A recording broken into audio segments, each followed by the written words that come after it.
नमस्कार, स्वागत है आप सभी का द प्रिंट लाइन्स में। चलिए नजर डालते हैं आज की 5 अहम खबरों पर। उत्तर प्रदेश विधानसभा का बजट सत्र आज से शुरू हो गया है। इससे पहले सीएम योगी ने मीडिया को संबोधित करते हुए बताया कि सत्र में किन मुद्दों पर चर्चा होगी। इसके साथ ही उन्होंने विपक्ष से अपील की है कि वे अपनी सकारात्मक सहभागिता दर्ज करेंगे। बजट सत्र है तो वर्ष 2024-25 का बजट भी इस दौरान उत्तर प्रदेश विधानमंडल में प्रस्तुत होगा और वर्ष भर के आय व्यय को लेकर के सदन में चर्चा होगी।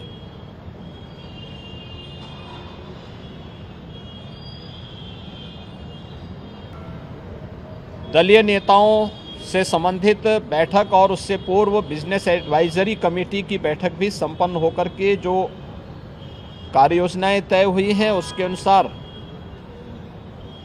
सरकार ने अपनी पूरी तैयारी भी की है। उत्तर प्रदेश विधानमंडल 25 करोड़ जनता जनार्दन की आशा आकांक्षाओं और अपेक्षाओं का एक केंद्र है। जनता से जुड़ी हुई हर सुख दुख से जुड़ी हुई घटनाओं को उल्लास और विषाद से जुड़ी हुई घटनाओं का ये साक्षी है। मुझे प्रसन्नता है कि उत्तर प्रदेश विधानमंडल पिछले 5-6 वर्षों के अंदर लोकतंत्र के एक महत्वपूर्ण स्तंभ के रूप में अपनी सकारात्मक चर्चा के लिए जाना जा रहा है।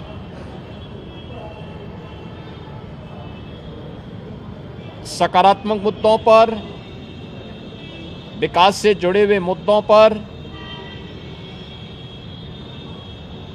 हर माननीय सदस्य अपनी बात को सदन में रखने के लिए उत्सुक दिखाई देता है और मैं इस अवसर पर अपने विपक्षी मित्रों से भी इस बारे में अपील करूंगा कि जो माननीय सदस्यों की भावनाएं हैं उसे दलीय सीमाओं से अलग हट करके प्रदेश के विकास के लिए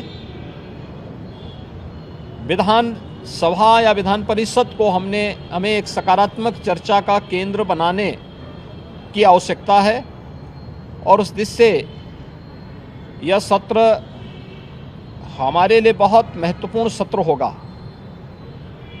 राज्यपाल जी के भाषण पर चर्चा होगी, उसका जवाब भी सरकार की तरफ से जाएगा। बजट पर चर्चा होगी, माननीय सदस्यों को अपनी राय इन दोनों महत्वपूर्ण मुद्दों पर और अनुदान मांगों पर रखने का अवसर प्राप्त होगा।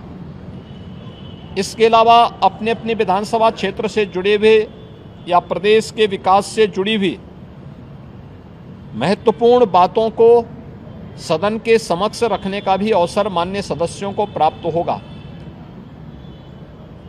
मुझे विश्वास है कि जो एक सकारात्मक माहौल प्रदेश के बारे में बना है, देश में, दुनिया में, उस सकारात्मक माहौल का लाभ विरोधी दल भी लेकर के एक सकारात्मक चर्चा का केंद्र विधानमंडल को बनाने में अपना योगदान देंगे। हमने कल भी दलीय नेताओं की बैठक में इस बारे में बहुत स्पष्ट रूप से कहा है कि सरकार हर विधानमंडल की कार्रवाई का हिस्सा बनने वाले हर मुद्दे पर चर्चा के लिए भी तैयार है और उसका जो तथ्यपरक और सही जानकारी होगी उसको सदन के समक्ष रखने और माननीय सदस्यों को अवगत कराने के लिए पूरी तरह तैयार है। उत्तराखंड सरकार द्वारा गठित यूसीसी विशेषज्ञ समिति ने अपनी draft report CM Pushkar Singh Dhami को सौंप दी है। लंबे समय से हम सबको प्रतीक्षा थी कि ड्राफ्ट हमको मिले। कमेटी ने अपना काम किया, हमको आज ड्राफ्ट मिल गया है। हमने चुनाव से पूर्व उत्तराखंड की देवतुल्य जनता से ये वायदा किया था, संकल्प लिया था हमारे प्रधानमंत्री आदरणीय मोदी जी के मार्गदर्शन में, उनकी प्रेरणा से, कि हम नई सरकार के गठन होते ही समान नागरिक संहिता के लिए कानून बनाने का काम करेंगे। और आज हमको ड्राफ्ट मिल गया है, हम उस दिशा में आगे बढ़ेंगे। विधानसभा का सत्र आहूत है और इस ड्राफ्ट का परीक्षण करेंगे। इस ड्राफ्ट का परीक्षण करने के बाद जो भी जरूरी औपचारिकताएं हैं पूरा करके विधानसभा के सत्र में इस एक्ट को, इस ड्राफ्ट को रखेंगे और उस पर चर्चा करेंगे। चर्चा के बाद जो विधेयक है उस रूप में उसको आगे बढ़ाएंगे। दिल्ली के सीएम अरविंद केजरीवाल को ईडी ने एक बार फिर पूछताछ में शामिल होने के लिए समन भेजा है। ईडी द्वारा सीएम केजरीवाल को भेजा गया यह 5वां समन है। इससे पहले भेजे गए 4 समन पर भी अरविंद केजरीवाल ईडी के सामने पेश नहीं हुए थे। मिल रही जानकारी के अनुसार अरविंद केजरीवाल ईडी के 5वें समन पर भी पेश नहीं हुए। इस मामले को लेकर केंद्रीय मंत्री मीनाक्षी लेखी ने सीएम पर जमकर निशाना साधा।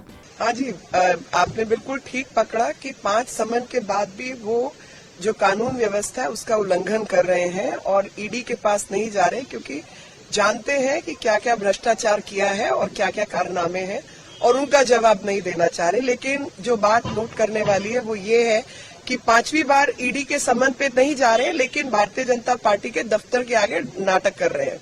तो मुझे लगता है कि केजरीवाल का एक ही नारा, काम जीरो और ड्रामा सारा। तो ये ड्रामा जो है वो चारों तरफ दिखाई दे रहा है कि जब कानून व्यवस्था, नियम व्यवस्था आपको पालन करनी होती है और अगर आप मुख्यमंत्री किसी राज्य के हैं तो जाहिर तौर पे कानून व्यवस्था ही आपके लिए, नियम कानून का भी कोई महत्व होता है।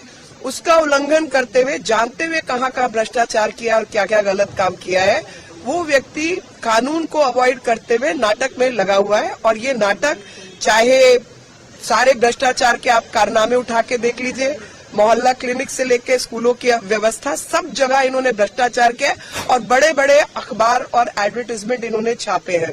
और वो जितनी एडवर्टाइजिंग इन्होंने की है उसी से जाहिर होता है, पता चलता है कि किस तरीके से लोगों को गुमराह करने का काम मीडिया का गैर नियमित।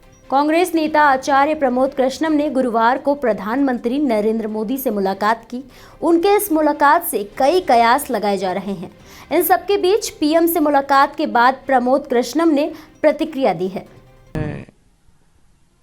आदरणीय नरेंद्र मोदी जी से पहली बार मिला और मुझे ये कहने में कतई संकोच नहीं है कि प्रधानमंत्री जी के ऊपर निश्चित ही किसी दैवीय शक्ति की कृपा है। जो अनुभूति मुझे उनसे मिलकर हुई है उसके बाद मैं ये कह सकता हूं कि वो एक दैवीय शक्ति के प्रतीक हैं। उस एहसास को मैं शब्दों में बयान नहीं कर सकता हूं। उस एहसास को शब्दों में परिभाषित नहीं किया जा सकता है। मेरी पहचान सनातन के सेवक के रूप में है। मैं भारत के साथ हूं और सनातन के साथ हूं, और सनातन वो धर्म है जो सत्य है, जो शाश्वत है। कल आपकी मुलाकात प्रधानमंत्री जी से हुई, क्या कहेंगे उस पर? श्री कल्की धाम के शिलान्यास समारोह का निमंत्रण देने में माननीय प्रधानमंत्री जी को गया था। मुझे खुशी है और मैं उनका आभार व्यक्त करता हूं कि भारत के यशस्वी प्रधानमंत्री आदरणीय श्री नरेंद्र भाई मोदी जी ने मेरे निमंत्रण को स्वीकार किया। श्री कल्की धाम के करोड़ों भक्त बहुत खुश हैं। सनातन धर्म को मानने वाले करोड़ों लोगों की ये भावना थी कि जिस तरह अयोध्या में श्री राम के मंदिर का काज नरेंद्र मोदी जी के करकमलों द्वारा हुआ है, उसी तरह भगवान के होने वाले अवतार श्री कल्की नारायण भगवान के श्री कल्की धाम के निर्माण के सभी कार्य प्रधानमंत्री जी के हाथों से किए जाएं, करवाए जाएं। करोड़ों भक्तों की भावनाओं का सम्मान करते हुए प्रधानमंत्री जी ने इस निमंत्रण को स्वीकार किया है। इसके लिए हम उनके आभारी हैं, हम उन्हें साधुवाद देते हैं। कल एक सोशल मीडिया पर एक वायरल भी हो रहा था कुछ पोस्ट है कि आपको कांग्रेस से बर्खास्त कर दिया गया, निकाल दिया गया। ये सवाल तो कांग्रेस से पूछो। लेकिन सर, आप इतने पुराने कांग्रेस नेता हैं और इस तरीके की ट्वीट आना, उसके बाद फिर उनकी तरफ से कोई रिएक्शन ना आना। मुझे इस पे कुछ नहीं कहना है। ये फैसला कांग्रेस को करना है, ये फैसला कांग्रेस नेतृत्व को करना है। कुछ लोग सर ये भी कह रहे हैं कि ये आने वाला भविष्य दिख रहा है कि जब आप प्रधानमंत्री से मुलाकात कर रहे हैं, पहली बार आप लोगों ने मुलाकात की है, कहीं ऐसा तो नहीं कि आप कहीं चुनाव को देखते हुए भी मुलाकात करने जा रहे हैं? भारत के प्रधानमंत्री जी से मिलना कोई गुनाह नहीं है। प्रधानमंत्री जी को श्री कल्की धाम के शिलान्यास समारोह में आमंत्रित करना भी गुनाह नहीं है, और यदि ये गुनाह है तो मैं इस गुनाह की सजा भुगतने के लिए तैयार हूं। राहुल गांधी जी की यात्रा भी चल रही है, वहां से भी पश्चिम बंगाल में गठबंधन अभी साफ नहीं दिख रहा है, तो किस तरीके से देखते हैं इसको? आपकी आने वाले चुनाव में गठबंधन किस तरीके से काम करेगा चुनाव में? मैं आज इस पवित्र मौके पर, जहां हम सब लोग बड़े प्रसन्न हैं कि श्री कल्की धाम के मंदिर का शिलान्यास हो रहा है, माननीय प्रधानमंत्री जी ने हमारा निमंत्रण स्वीकार किया है, इतनी अच्छी अच्छी बातें, इतने अच्छे अच्छे पलों में किसी भी इस तरह की घटिया बात पर मैं चर्चा नहीं करना चाहता। जहां तक रहा गठबंधन का सवाल, तो उसका तो अंतिम संस्कार नीतीश कुमार ने पहले कर दिया। जम्मू कश्मीर के गुलमर्ग हिल स्टेशन में शुक्रवार को भी बर्फबारी जारी है। बर्फबारी के कारण पूरे इलाके में बर्फ की सफेद चादर बिछ गई है। बर्फबारी का यह नज़ारा बेहद सुंदर दिख रहा है। 2 महीने के सूखे के बाद गुलमर्ग हिल स्टेशन में अब जमकर बर्फबारी हो रही है। बर्फबारी के कारण टूरिस्टों के चेहरों पर खुशी दिख रही है। ऐसे ही और भी खबरों को देखने के लिए बने रहिए द प्रिंट लाइन्स के साथ।